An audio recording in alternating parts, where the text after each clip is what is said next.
Assalamualaikum warahmatullahi wabarakatuh.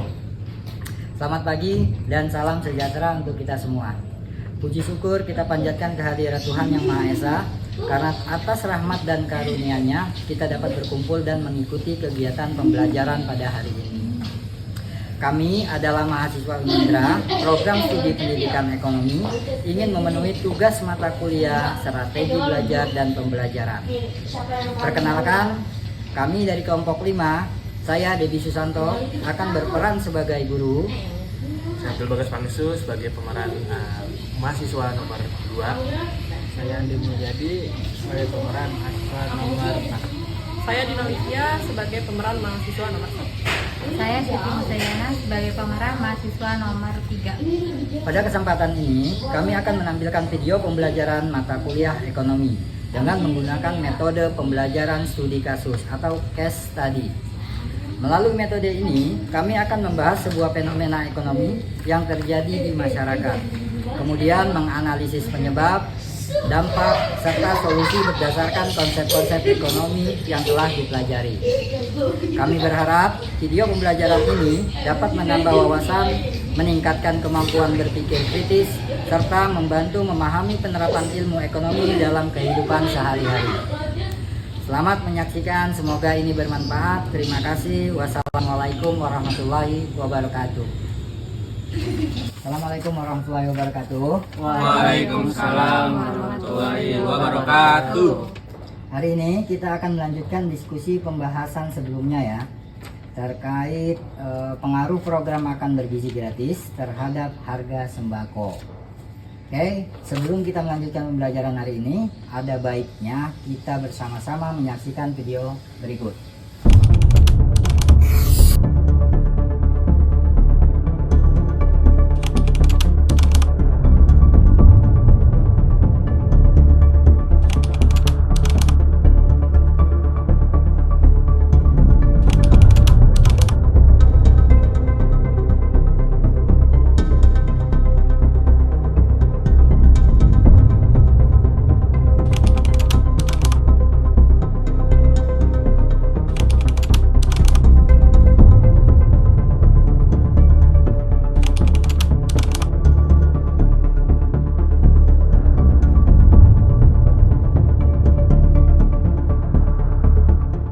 Sekarang aku lagi ada di Pasar Keramat Jati dan aku bakal cari tahu apakah harga pangan ada perubahan setelah MBG kembali berjalan. Sejak MBG mulai pada naik semua, timun biasanya 12.000, sekarang 25.000. Iya, biasanya kan kayak telur tuh, kemarin kan sempat 24 ya. Sekarang udah 28 dan 29. Daging sih tadi yang kaget banget ya. Sekilo harganya tadi 150. Saya pikir kan masih sekitar harga 110 sampai 125 lah ya. Ya udah, jadinya yang harusnya tadinya saya beli 6 kilo jadi cuma 5 kilo aja gitu. Aturannya beli ya 2 kilo, sekarang jadi sekilo. Kan ketahuan kalau omset yang biasa 5 juta jadi 2 juta kan ketahuan omsetnya. Ulang ya.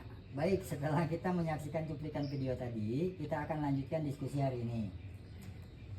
Untuk judul kasus kita hari ini adalah sesuai dengan isi video yang tadi kita tonton, yaitu pengaruh program makan bergizi gratis atau MBG terhadap harga sembako. Ilustrasi kasusnya, saat ini pemerintah Indonesia menjalankan program makan bergizi atau yang biasa kita dengar yaitu MBG ya teman-teman ya, yang dimana membutuhkan bahan pangan seperti beras, telur, ayam, sayuran, minyak goreng, dan bumbu dalam jumlah besar untuk memenuhi kebutuhan di berbagai daerah. Di salah satu wilayah, masyarakat Indonesia mengamati bahwa saat program MBG dihentikan sementara, harga beberapa bahan pokok seperti beras, telur, dan ayam mengalami penurunan. Lalu, ketika program MBG kembali berjalan, permintaan terhadap bahan pangan meningkat sehingga harga beberapa komoditas kembali naik. Masyarakat kemudian bertanya-tanya, mengapa harga sembako berubah ketika program MBG berhenti dan dimulai kembali? Saya akan bertanya kepada beberapa dari teman-teman yang berada di sini terkait fenomena seperti ini. Pertanyaan ini bersifat diskusi, jadi saya harap kalian bisa menjawab sesuai dengan pengetahuan kalian masing-masing. Baik, Pak. Oke, menurut Dina Olivia, mengapa harga sembako bisa turun ketika program MBG dihentikan sementara? Oke, baik. Terkait kenapa harga turun ya Pak saat MBG ini diberhentikan sementara atau saat libur sekolah? Betul. Oke, harga itu kan ditentukan oleh permintaan dan penawaran. Saat program MBG ini diberhentikan sementara saat libur sekolah, kebutuhan pemerintah untuk membeli bahan pangan kayak tadi beras, telur, ayam, dan sayuran itu berkurang. Nah, akibatnya permintaan di pasar jadi menurun karena kegiatan pemberhentian ini saat libur sekolah. Sementara jumlah barang yang tersedia di pasar ini masih banyak, ya. Terus karena jumlah barang yang di pasar itu lebih banyak daripada yang dibutuhkan, harga sembako itu cenderung ikut menurun. Nah, jadi sampai terjadinya keseimbangan harga yang baru, menunggu untuk keseimbangan harga yang baru, karena harganya kan menurun ini ya. Simpelnya sih permintaannya turun, harganya ikut turun. Jadi selama penawarannya tetap atau nggak berkurang kayak gitu. Oke, terima kasih jawabannya. Pertanyaan selanjutnya saya akan bertanya ke Mas Bagas. Oke. Mengapa harga kembali naik saat program MBG dimulai lagi? Oke, saya akan menjawab pertanyaan dari Pak Debi. Ya, di sini ada dua faktor, Pak. Bertepatan dengan yang pertama, permintaan MBG kembali aktif. Yang dimana saat tahun ajaran baru dimulai, dapur MBG kembali menyerap ayam dan telur dalam jumlah besar, mengurangi pasokan ke pasar umum. Jadi misalnya kemarin sekolah libur 2 minggu, harga menurun. Setelah sekolah masuk lagi, harga MBG, harga pangan, pasokan pangan itu juga mengikuti harga pangan yang sebelumnya libur itu jadi naik lagi, seperti sebelum libur.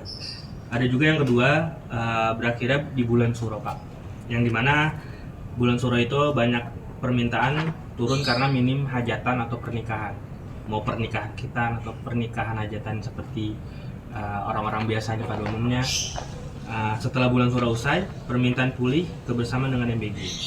Jadi yang dimana sebelum bulan Suro itu sekolah masuk, harga tetap stabil dengan harganya yang naik dengan sebelum libur itu, Pak. Jadi harga sekarang jadi naik lagi. Ada juga data dari Bappenas di tanggal 14 Juli 2026, harga ayam broiler itu naik sekitar di 4,11%. Jadi 21.736.000 per kilogram. Telur naik menjadi 0,66%. Di harganya menjadi 22.644 per kilogram. Di pasar ke konsumen apakah lebih terasa, Pak? Misalnya ayam di Palembang naik dari sekitar 25.000 sampai 30.000, jadi 30.000 per kilogram, Pak. Jadi gitu sih, Pak, untuk harga pangan MBG naik. Oke, berarti harga kembali naik saat program MBG dimulai lagi karena banyaknya permintaan dari pasar. Kira-kira seperti itu ya. Betul. Oke, lanjutnya saya bertanya ke Mbak Bujayana terkait konsep ekonomi apa yang dapat menjelaskan kondisi tersebut. Dalam kondisi tersebut ada dua konsep. Yang pertama itu konsep hukum permintaan, yang kedua konsep hukum penawaran, yaitu law of demand and supply. Dalam program MBG itu saat libur sekolah, konsep ini menjelaskan bahwa harga bahan baku di pasar lokal secara aktual, di mana yang pertama itu ketika program itu berjalan, maka permintaan akan meningkat dikarenakan suatu pelayanan gizi menciptakan permintaan baru yang mendadak itu terhadap bahan pangan. Permintaannya itu melonjak banyak dari bahan pangan seperti telur, ayam, dan sayuran. Sehingga dalam relasi tersebut dalam jangka pendek, persaingan antara pembeli itu akan meningkat dan mengakibatkan kecenderungan harga menaik. Yang kedua itu ketika libur sekolah. Ketika libur sekolah, maka permintaan itu akan menurun. Di mana sekolah libur pada program itu kan dijeda, permintaan besar itu tersebut akan hilang karena programnya dijeda karena libur. Sehingga dalam pasar tiba-tiba kehilangan pasokan, surplus. Pasokannya itu ya menghilang karena dijeda oleh liburnya sekolah. Dan stok pangan yang sudah diproduksi oleh petani itu maka tidak akan terjual produksinya karena programnya terhenti libur. Dan karena stoknya tidak terjual masih banyak sehingga mengakibatkanlah turunnya harga untuk menjual barangnya agar barangnya itu terjual. Maka dengan stoknya yang banyak karena programnya dihentikan, berhenti sebentar, jadi stoknya masih banyak sehingga dijual dengan harga murah. Maka para petani itu dengan cepatnya dengan itu menjualnya dengan harga yang turun untuk menghabiskan stok produknya. Oke, baik, terima kasih Mbak Mujana. Ini pertanyaan terakhir ke Mas Andi Mulyadi. Menurut kamu, apa yang dapat dilakukan agar harga tetap stabil ketika program MBG berjalan? Agar program MBG tetap berjalan, ketika program MBG atau makanan bergizi gratis berjalan, pemerintah perlu memastikan ketersediaan dan kelancaran pasokan bahan pangan. Mungkin hal ini dapat dilakukan dengan memperkuat kerjasama dengan petani, peternak, dan pelaku usaha pangan agar produksi tetap mencakupi. Selain itu, pemerintah perlu melakukan pengawasan terhadap agar tidak terjadi penimbuhan kenaikan harga yang tidak wajar, perencanaan anggaran yang baik, distribusi yang efisien, serta pemanfaatan bahwa bahan pangan lokal juga dapat membantu menjaga kestabilan harga selama program MBG berlangsung. Oke, terima kasih Mas Andi. Jadi kesimpulan kita dari studi kasus ini, kita belajar bahwa perubahan permintaan dapat mempengaruhi harga pasar, begitu ya. Namun harga suatu barang tidak akan dipengaruhi oleh satu faktor. Jadi banyak faktor di sana. Selain permintaan dari program MBG, harga juga dapat mempengaruhi atau dipengaruhi oleh jumlah produksi, biaya distribusi, musim panen atau cuaca, kebijakan pemerintah, itu juga bisa mempengaruhi serta kondisi pasar tersebut. Oleh karena itu, di dalam menganalisis suatu proses ekonomi, kita perlu mempertimbangkan berbagai faktor yang mempengaruhinya. Setelah mempelajari kasus ini, semua mahasiswa diharapkan mampu yang pertama menjelaskan konsep permintaan dan penawaran. Yang kedua, menganalisis faktor-faktor yang mempengaruhi perubahan harga. Terus yang ketiga, memberikan solusi untuk menjaga stabilitas harga bahan pokok. Dan berikut catatan kita hari ini. Kasus ini disusun sebagai contoh pembelajaran untuk melatih analisis ekonomi kita.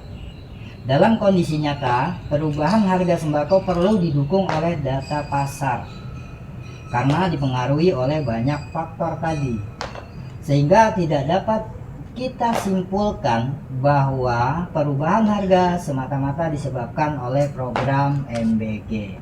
Kira-kira seperti itu kesimpulan dan tujuan kita diskusi hari ini. Terima kasih banyak atas waktunya. Kita lanjutkan di diskusi-diskusi yang lainnya. Assalamualaikum warahmatullahi wabarakatuh. Waalaikumsalam warahmatullahi wabarakatuh.